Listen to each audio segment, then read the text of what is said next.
And ಜೈ ಶ್ರೀರಾಮ್. ಜೈ Shriram. Voice ಬರ್ಲಿಲ್ಲ. ಜೈ ಶ್ರೀರಾಮ್.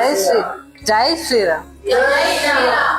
ಏನಕ್ಕೆ ಎಲ್ಲರೂ ಶ್ರೀರಾಮ ಹೇಳ್ತಾರೆ ಗೊತ್ತಾ? ಸ್ಟಾರ್ಟಿಂಗ್ ರಾಮ ಅನ್ನೋದು ಒಂದು ಬೀಜಾಕ್ಷರ ಮಂತ್ರ. ರಾಮ ಅನ್ನೋದು ಬೀಜಾಕ್ಷರ ಮಂತ್ರ. ರಾಮ ಭಗವಂತ, ರಮ್ ಬೀಜಾಕ್ಷರ ಮಂತ್ರ. ಅಂದ್ರೆ ನಮ್ಮ ಬಾಡಿಲಿ 7 ಚಕ್ರಾಸ್ ಇರುತ್ತೆ. ಮೂಲಾಧಾರದಿಂದ ಸಹಸ್ರಾರ ತನಕ 7 ಚಕ್ರ ಇರುತ್ತೆ. ರಮ್ ಬೀಜಾಕ್ಷರ ಬಂದು ಮಣಿಪುರ ಚಕ್ರದ್ದು, ಆಯ್ತಾ? ಸೊ ರಮ್ ಬೀಜಾಕ್ಷರ ಮಣಿಪುರ ಚಕ್ರದ್ದು ಬೀಜ ಮಂತ್ರ. ರಮ್ ರಮ್ ರಮ್ ರಮ್ ರಾಮ್ ರಾಮ್ ರಾಮ್ ರಾಮ್ ರಾಮ್ ಜಪಸ್ತಾ ಜಪಸ್ತಾ ಜಪಸ್ತಾ ಅದು ರಮ್ ಆಗುತ್ತೆ. ರಮ್ ರಾಮ್ ಜಾಸ್ತಿ ಜಪಸ್ತಾ ನಮ್ಮ ಮೂಲಾಧಾರ ಚಕ್ರ, ಮಕ್ಕಳು ಹತ್ರ ಇರುವಂತ ಚಕ್ರ, ಅದು ಅಗ್ನಿ ತತ್ವನ ಇದು ಸಂಭೂತ ಅಂತಾರೆ. ಅದನ್ನ ರೆಕಗ್ನೈಸ್ ಮಾಡುವಂಥದ್ದು. ಅದರಲ್ಲಿ ಅಗ್ನಿ ತತ್ವದ ರಮ್ಮ ಬೀಜಾಕ್ಷರ ಮಾತ್ರ ಇದು ಮಣಿಪುರ ಚಕ್ರದಲ್ಲಿರುತ್ತೆ. ನಾವ್ ಯಾವಾಗ ಅದ್ರದ್ದು ಜಾಸ್ತಿ ಜಪಿಸ್ತಾ ಮಣಿಪುರ ಚಕ್ರ ಅಂದ್ರೆ ಅಗ್ನಿ ತತ್ವ ಆಕ್ಟಿವ್ ಆಗುತ್ತೆ. ಅಗ್ನಿ ಮೀನ್ಸ್ ಏನ್ ಮಾಡುತ್ತೆ?